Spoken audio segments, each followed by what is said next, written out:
आदाब दोस्तों। कल रात से ही आप सभी लोगों को खबर मिल रही होगी कि लोक जनशक्ति पार्टी जो बिहार में अपना अस्तित्व रखती है, उसके 6 में से 5 सांसदों ने अपनी ही पार्टी के खिलाफ बगावत कर दी है और लोकसभा स्पीकर को उन्होंने अपनी तरफ से एक लेटर दिया है कि उन्हें अलग दल के तौर पे मान्यता दी जाए। आज हम लोग असल में बातचीत इस मुद्दे पर करेंगे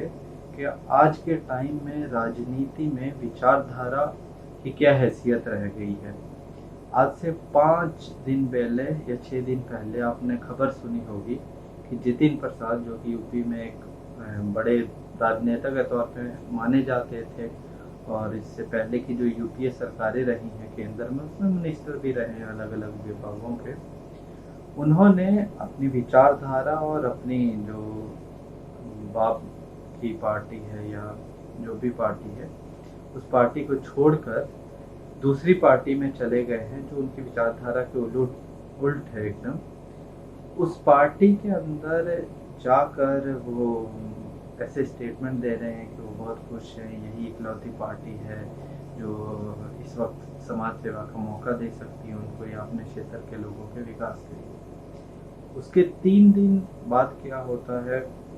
कि मतलब आज से 3 दिन पहले की बात कि टीएमसी के संस्थापक सदस्यों में गिने जाने वाले मुकुल रॉय, जो आज से 4 साल पहले टीएमसी छोड़कर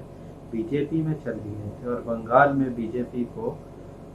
एक संगठन के तौर पर मजबूत करने में उनका अहम योगदान रहा है, वो 3 दिन पहले ममता बनर्जी की मौजूदगी में टीएमसी को दोबारा ज्वाइन कर लेते हैं और उनके साथ और भी लोगों की अटकलें लगाई जा रही हैं जो टीएमसी को छोड़कर बीजेपी में गए थे, वो वापस आने की फिराक में है।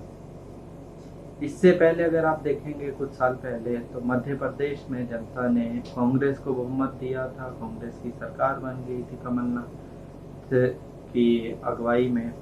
1-1.5 साल तक सरकार चली भी। अचानक से ज्योतिरादित्य सिंधिया ने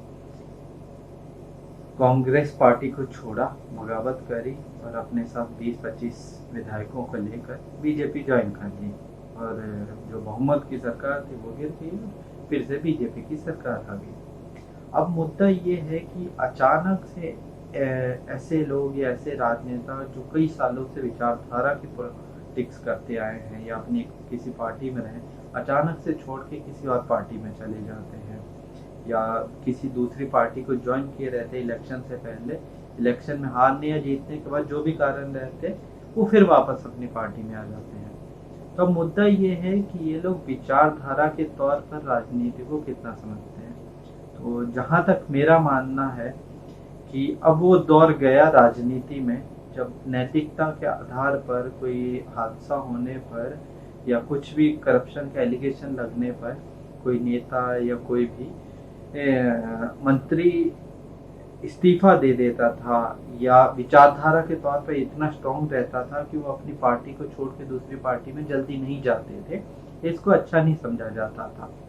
अब धीरे धीरे ये पैटर्न बदल कर ये हो गया है कि जहाँ पर आपको अपना फायदा दिखे कि आपको यहाँ पर मंत्री पद मिल सकता है या ये जगह आपके लिए ज़्यादा मुफीद है, तो फौरन राजनेता अपनी विचारधारा को त्यागते हैं और दूसरी पार्टी को ज्वाइन कर लेते हैं। तो अब वो टाइम जो आज से 10 साल पहले था या उससे भी पहले था कि लोग विचारधारा के तौर पर राजनीति में राजनीति करते थे और विचारधारा की कोई हैसियत नहीं रह गई है। पॉलिटिक्स, प्योरली पॉलिटिक्स या जिसे आम भाषा में हम लोग कहते हैं गंदी सियासत, वही सियासत आजकल के लिए सरफहरिस्त है, सबसे ऊपर वही है। विचारधारा से कोई लेना देना नहीं, राजनेताओं को सरकार बनाने से मतलब है। अब सरकार चाहे वो बहुमत ऐसे लेकर किया जाए या विधायकों की या सांसदों की खरीद फरोख्त करके या उनको अपनी पार्टी में शामिल करवा के किया जाए, इससे कोई फर्क नहीं पड़ता। मेन मुद्दा यह है कि आजकल राजनेताओं के लिए सरकार बनाना राज्यों में या केंद्र में और अपने आप को जो पॉलिटिशियन है या जो सांसद या विधायक है उनके लिए मंत्री पद या मुख्यमंत्री का पद ज़्यादा हैसियत रह गया है। आने वाले साल में 5 राज्यों में दोबारा से इलेक्शन है, जिसमें यूपी और पंजाब का सबसे अहम है। तो उस इलेक्शन में देखते हैं कि यही प्रचलन आगे बढ़ता है या विचारधारा की लड़ाई होगी। अगर यही प्रचलन आगे बढ़ेगा तो मुझे पर्सनली ये लगता है कि ये चीज़ हमारी सियासत के लिए, हमारे देश की सियासत के लिए बहुत ही खतरनाक पैटर्न शुरू हो गया है, जिसमें विचारधारा या आम लोगों की हैसियत कोई नहीं रह गई है।